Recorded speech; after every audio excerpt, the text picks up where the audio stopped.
2 orphan twins were left at a trading post, while a silent trapper took them in. Snow whipped across the frozen plains like a swarm of white wasps, stinging the faces of those unfortunate enough to be caught in its wrath. The wind howled with a voice older than memory, drowning out the creak of wooden wagons and the sobs of children. The sun, weak and pale behind a veil of ash-colored clouds, barely lit the land that stretched endless and unforgiving. 2 figures moved slowly through the gale small, staggering shapes, half buried in their own oversized coats. Their boots were torn, one wrapped in rope, the other duct taped with strips of animal hide. The boy, no older than 8, dragged a canvas bag behind him. His sister, barely a year younger, clung to his side, her face red from cold, her eyes empty from days of silence. Behind them, only miles of whiteness and death. In front of them, a solitary trading post, its dark timbers frosted over, lantern flickering above the door like a lone heartbeat. The boy stumbled forward, lips cracked and bleeding, and pushed through the heavy door with the last of his strength. Inside, warmth blasted against their frozen faces. The boy coughed hard, dragging his sister in behind him.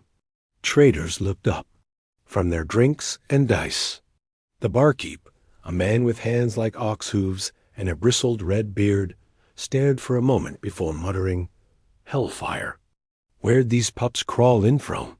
The twins said nothing. The girl's eyes darted from face to face, then dropped to the floor.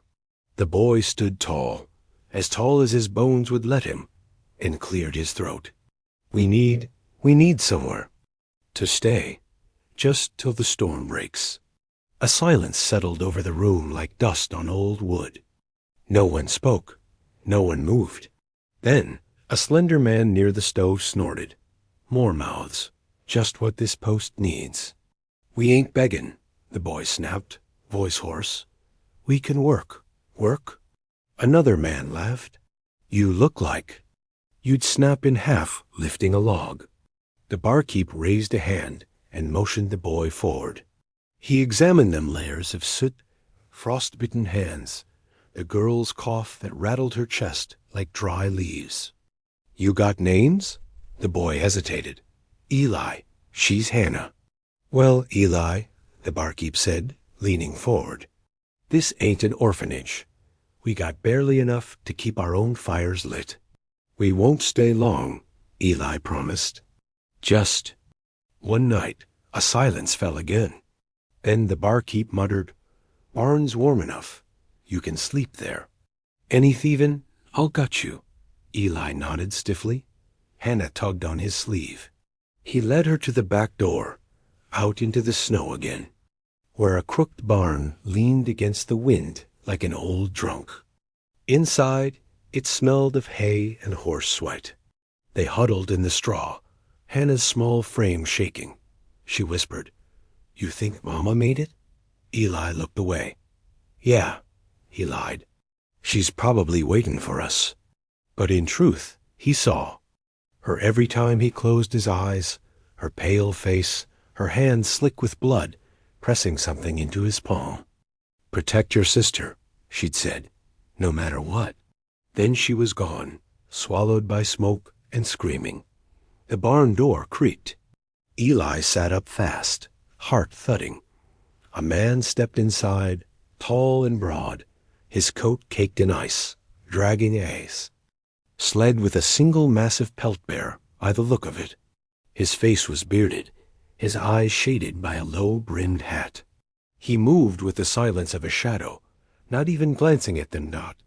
Eli watched him unload the pelt with practiced ease, then disappear into the back stalls. No words, no noise, just that heavy presence.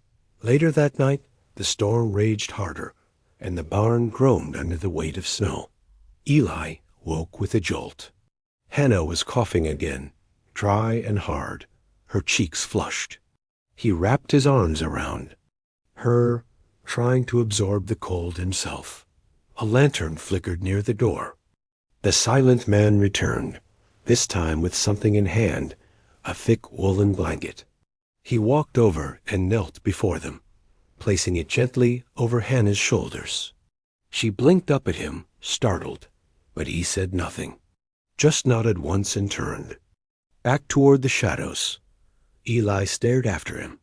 The man hadn't spoken a word, but something about him felt safe, or at least not dangerous. The next morning, the twins were ushered out of the barn by a woman with wiry gray hair and a broom that looked more like a weapon than a tool.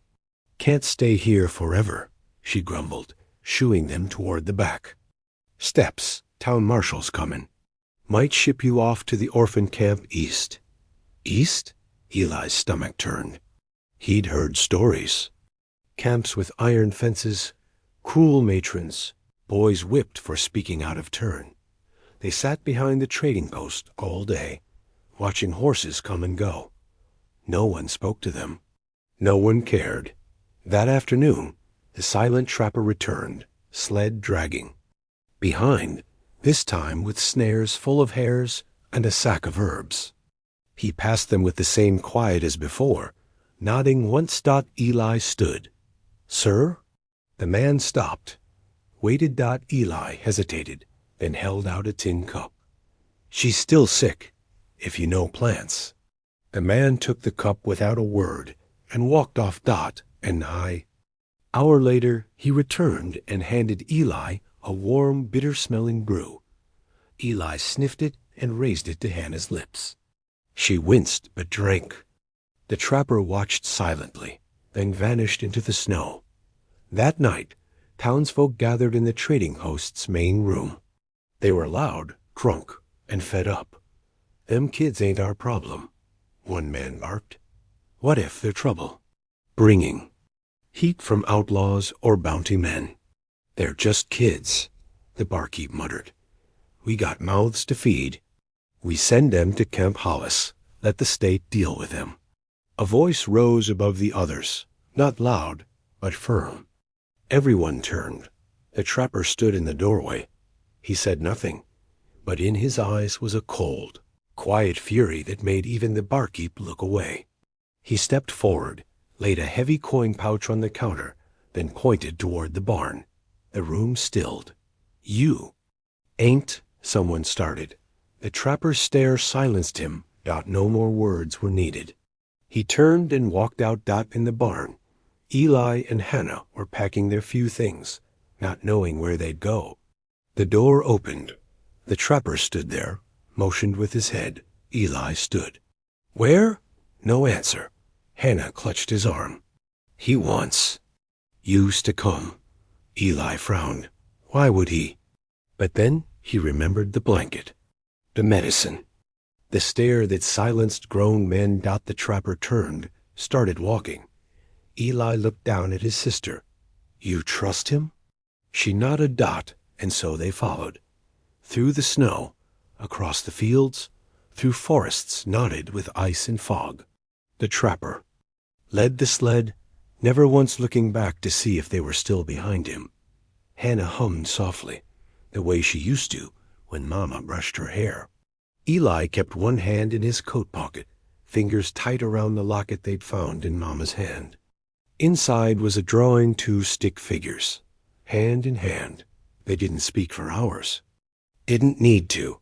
The wind died as the woods closed in. The land felt older here, quieter, less cruel. By nightfall, they reached the mouth of the canyon. The trapper led them through a narrow pass to a frozen stream, and up a steep incline where a lone cabin sat nestled beneath a wall of stone and pine. Smoke curled from the chimney. Light spilled from the windows. The trapper opened the door and stepped aside. Inside, the warmth hit them like a wave. Fur-lined walls, shelves of dried meat, tools carved by hand. A fire crackled in a stone hearth. Eli stared. "Is this your place?" Still no answer. The trapper lit another lantern and began unpacking. He handed them each a blanket and pointed to a loft above. Hannah whispered, "He's letting us stay." Eli frowned. "Why?" But Hannah was already curling beside the hearth, Eyes drifting closed, Eli turned to the trapper. "We'll earn our keep. I can hunt or learn." The trapper nodded once, then turned away. That night, Eli sat awake while Hannah slept. He watched the man, how he moved, how he never spoke. But it wasn't fear that settled in Eli's chest.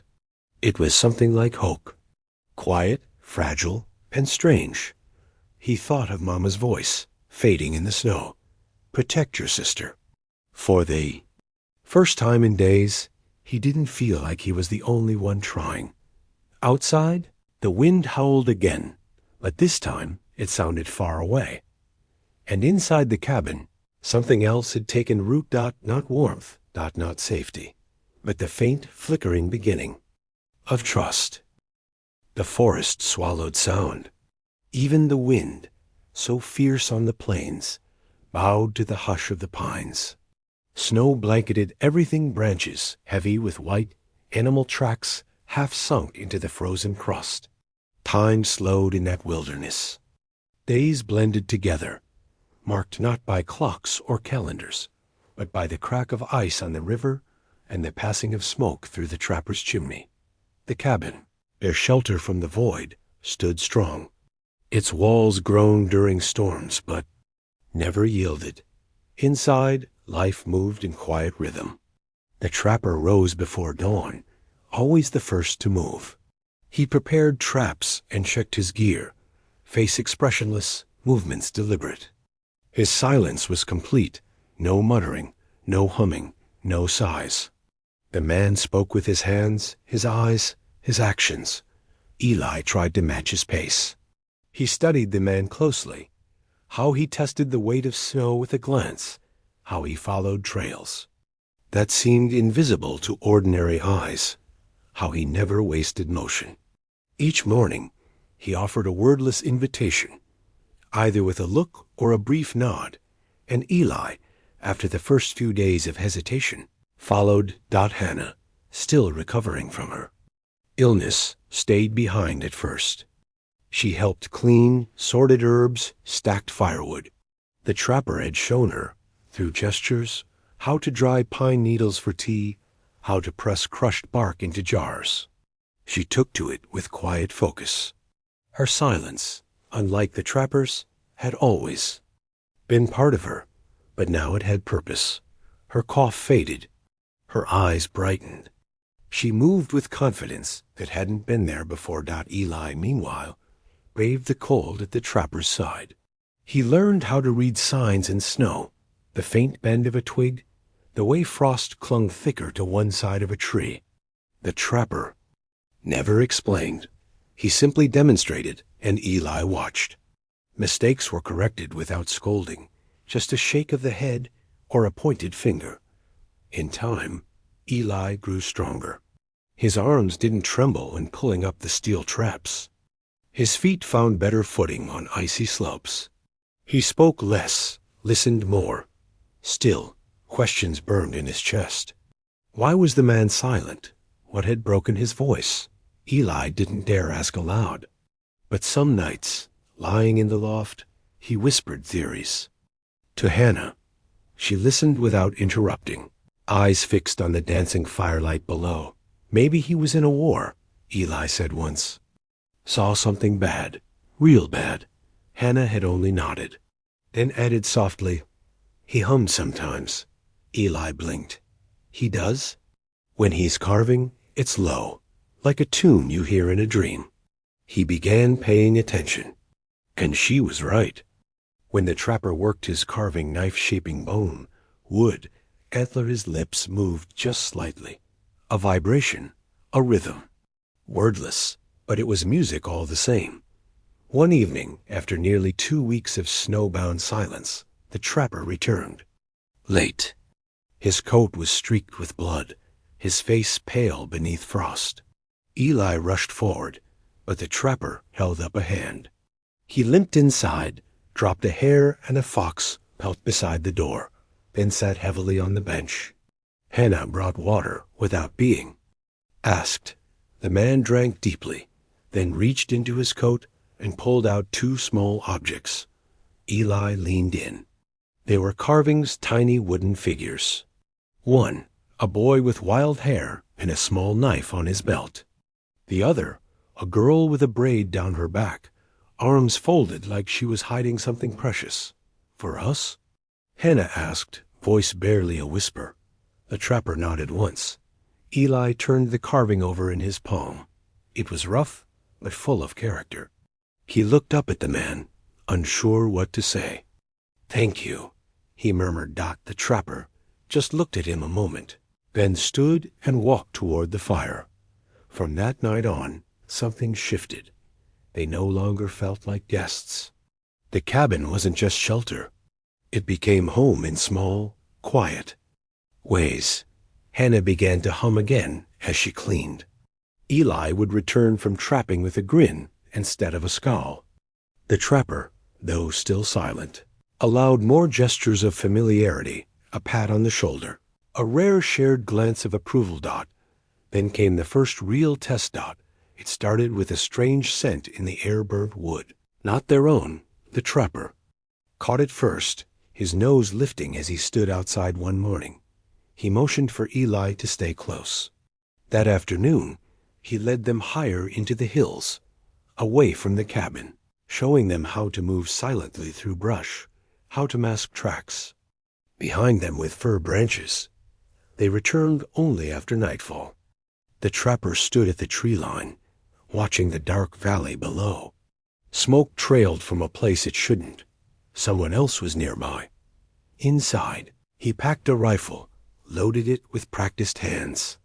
Then, without explanation, he took a long strip of bear hide and cut it into pieces. He handed one each to Eli and Hannah, showed them how to wrap it around their shoes to avoid leaving tracks in the snow. Eli's chest tightened. "Do you think they're looking for us?" The trapper said nothing, but his jaw clenched. That night, no fire was lit. They slept in cold silence, listening for sounds beyond the logs. Wolves howled far off. But beneath that, something else, a snap of branches, the low thump of boots. The next morning, the trapper was gone. Eli panicked until he saw the man returning before midday, eyes narrowed, breath heavy. He unrolled a cloth on the table. Inside were bullet casings, not old and corroded, but polished, recent. He looked at the children, pointed to the back of the cabin, where a small trapdoor led into a crawl space Eli hadn't noticed before. He gestured. "Hide, if needed." Eli and Hannah nodded. For 3 days, tension held the cabin in its grip. The trapper returned later each night, more cautious. His eyes constantly scanned the tree line. Hannah began preparing food in smaller batches. Eli sharpened sticks and stashed them near the loft. And the storm broke. Heavy snow had muffled footfalls, but not forever. That night, someone tried the door. The trapper, already awake, rose without a sound and placed himself in front of the children. He held the rifle low but steady. A knock. Then a voice. "Hello, the house. Just need shelter. Cold as hell out here." No answer. "Got coin." Still nothing. The door rattled. Then footsteps crunching away. Eli held his breath. The trapper didn't relax until the sun rose. That morning, he took Eli aside, handed him a knife-long, curved, bone-handled. "Why?" Eli asked. The man looked at him. For the first time, he spoke one word, low and dry. "Prepare." Eli froze. The voice was rough, broken, but real. The trapper looked away, as though ashamed of having used it, but the words stayed with Eli. "Prepare." And he did. They all did. The trapper set snares around the cabin, not for animals, but men tripwires, noise traps, warning signs. He showed Eli how to tie them, how to blend them into the snow. Hannah worked quietly inside, oiling pine sap and ash to make a thick paste. When Eli asked why, she simply said, "Seal's wounds." By the end of the week, they were ready. Tense, tired but ready, the attackers came the next night. There were 3 of them, maybe 4. One stepped on a snare and screamed, tumbling into the snow. Another fired blindly into the trees. The trapper moved like smoke, quiet, fast, precise. He dropped one man with a rifle shot.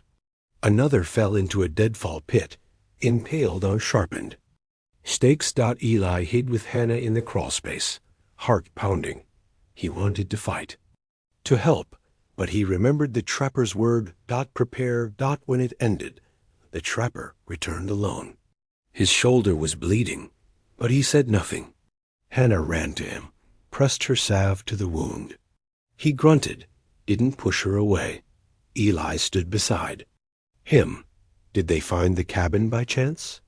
The trapper shook his head. They were looking, Eli said. The man didn't answer. But his silence said enough. Later that night, while the trapper slept upright in the chair, Eli and Hannah sat near the fire. She held the wooden carving in her hands. I think he lost someone, she said. A daughter. Eli stared at the flames. How do you know? He gave us her place. The fire popped softly. Eli nodded. They didn't speak again that night. But something had shifted. The trapper had spoken, had bled for them, had stayed. They were no longer just children he rescued. They were his. And though danger still lingered, though the forest held its breath, a new certainty had taken root. They would survive. Together. The sun rose red over the pines, bleeding light into the snow-covered forest. That morning, everything felt still, unnaturally so. The usual chorus of distant birds was absent, as though the woods themselves were holding their breath. Eli stepped outside with a bundle of firewood, scanning the tree line like the trapper had taught him. He saw nothing, heard nothing, yet his stomach twisted with unease. He stood there longer than necessary, eyes narrowing, fingers tightening around the axe handle. Hannah watched from the window, sensing it too. Inside, the trapper sat sharpening his blade, dragging stone across steel in slow, deliberate motions. He hadn't spoken again since that single word days ago, but his silence no longer felt like distance. It felt like intention.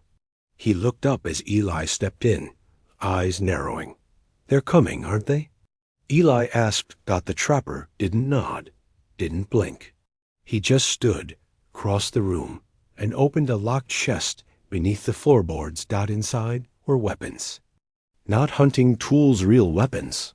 An old cavalry saber, twin pistols wrapped in oilcloth, powder horns, coils of rope. The trapper placed them on the table, then looked at Eli. This was no longer training. This was war. They spent the morning reinforcing the cabin. Hannah gathered supplies into bundles: dried meat, herbs, wool. Eli helped lay heavy logs against the windows and spread ash over the snow outside to obscure any fresh tracks. The trapper set up a signal fire on the ridge, just in case, and placed 3 snares in the path. He expected their pursuers would take. By dusk, the wind had turned. It howled through the trees like the warning call of a dying world. They lit. No lamps that night. Instead, they sat in the dark, backs to the wall, weapons within reach. Hannah leaned against Eli's shoulder. She didn't ask what would happen if they failed. She already knew. Then, just before midnight, the silence broke. Boots. Not one pair, several. Crunching through snow, approaching fast. A voice barked something in a language Eli didn't know. Then another voice, closer. Laughter. The trapper crouched near the door, weapon in hand. He pointed at the trapdoor to the crawlspace, then at Hannah. No, Eli whispered. We stay with you. The trapper's eyes bore into his, and for a moment, something passed between them: fear, trust, love in its most primitive form. The man pressed his palm to Eli's chest, then to Hannah's head, and whispered something so low Eli almost missed it. Live. Then he turned, opened the door just enough to slip out, and vanished into the darkness. The first gunshot came seconds. Later loud, jarring, cracking through the night like lightning. Then a scream, another shot, and silence again. Eli pulled Hannah into the crawl space, heart hammering. Outside, chaos. Men shouted, some fell. The traps had worked. But not all of them. Then came footsteps, heavier, faster, running toward the cabin. A figure slammed against the door. It didn't give. Then the crash of the shoulder against wood. Again. Eli gripped the knife the trapper had given him. Hannah huddled behind him, clutching the carving in her hands like a charm. The door gave way with a crack. A man stumbled inside, big, dirty. His coat was torn, one eye swollen shut. He scanned the room and saw nothing in the dim firelight. Then his eyes drifted to the floor, the trapdoor. He moved toward it. Eli moved faster. He burst out of the crawl space, slamming into the man with all his weight. They crashed into the table. The man roared, grabbing Eli by the coat and lifting him like a doll. Eli stabbed once, twice into the man's arm. Blood spattered across the wall. The man screamed, dropped him. Eli scrambled back. Then the shot rang out. The man's head jerked sideways. He fell. Behind him stood the trapper, bleeding from his side, face wild, rifle still smoking. He didn't speak, just stared at Eli, eyes hard, but proud. Another voice shouted from outside. More footsteps. Trapper dropped to one knee. Reloading. Eli ran to him. You're hurt. The trapper nodded. Blood stained his shirt, dark and fast spreading.